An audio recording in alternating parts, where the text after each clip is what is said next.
Banquet sees a widowed mother radically tested when her teenage daughter insists a supernatural experience has left her body in service of a higher power. This is directed by Ruth Paxton and it hit VOD back in February, though it also hit Shudder as an exclusive in May, which is how I saw it. It's a low-key psychological horror that initially I thought was going to be yet another movie in the vein of all these minimalist, low-budget, independent horrors we've gotten in the past few years, where there's a focus on atmosphere but not so much of a compelling story. Now, there's maybe just a little bit of that here. It's a dark, sometimes dreary film with a brooding atmosphere that can sometimes feel like a bit much. We'll have shots that linger on a bit too long here and there, and some scenes maybe bask in their own silence so long that it can feel light on the emotional weight, but those would actually be the exception and not the rule.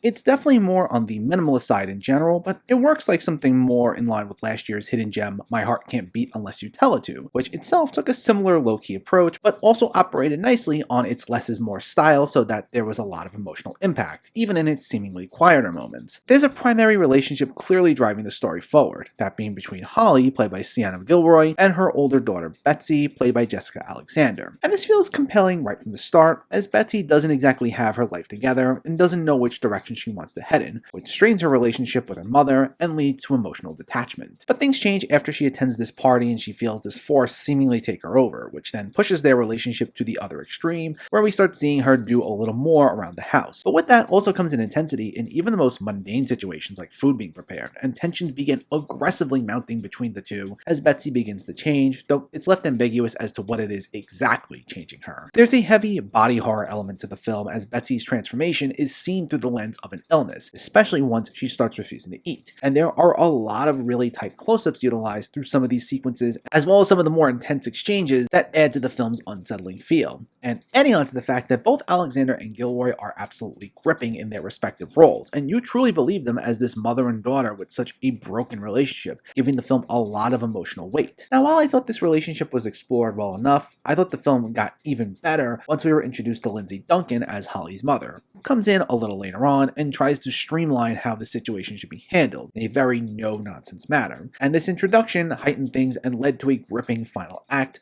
without things feeling too overblown. And it made A Banquet a solid, small-scale psychological horror that pulls off the less is more approach nicely. It might have its moments where it's too emotionally distant, but its body horror elements and the intensity evoked through this fractured mother-daughter relationship keeps things frequently engaging, making for something you should check out.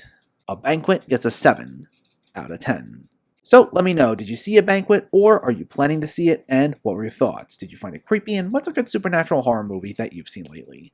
Let me know in the comments below so we can discuss. Also, if you enjoyed this video, please give it a like and share it, and for more movie reviews and film discussion, please make sure to hit that subscribe button to stay updated. Thanks for watching everyone, and keep having fun with film.